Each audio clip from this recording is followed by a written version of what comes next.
এখানে দুজন ভদ্রলোক আছে, একজন ভদ্রমহিলা আছে, সবাই দেখতে পাচ্ছেন? দাদা এদিকে একটু দেখান, দেখতে পাচ্ছেন? দেখতে পাচ্ছেন সবাই? আপনার নাম কি বলুন? মনিরুল ইসলাম মোল্লা। আপনার নাম কি দাদা? হরে কৃষ্ণ গিরি। আপনার নাম কি বৌদি? মিসেস মায়া দাস। আপনারা দেখতে পাচ্ছেন? এদিকে যারা আছে, এদিকে যারা আছে, এদিকে যারা আছে, সংবাদ মাধ্যমের বন্ধুরা সবাই দেখতে পাচ্ছেন? এখানে আমি একা আছি, আমার পাশে দুজন ভদ্রলোক, একজন ভদ্রমহিলা আছে। এই তিনজনকে দেখে কি মনে হচ্ছে আপনার?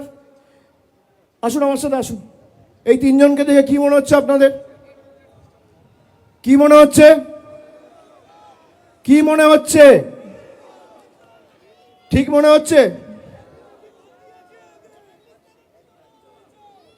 এই দুজন ভদ্রলোক দিয়ে দেখছেন, দুজনের বাড়ি হচ্ছে মেটিয়াবুরুজ বিধানসভা, আর বৌদির বাড়ি হচ্ছে কাকদ্বীপ বিধানসভা। দেখতে পাচ্ছেন? কি আমি একা দেখছেন না চারজন দেখছেন? কজন দেখছেন? কজন? এবার শুনুন, ইলেকশন কমিশন এদের দেখতে পাচ্ছেন না, এদের মৃত ঘোষণা করে দিয়েছে। এই জন্য আমি রাম মানিয়েছি।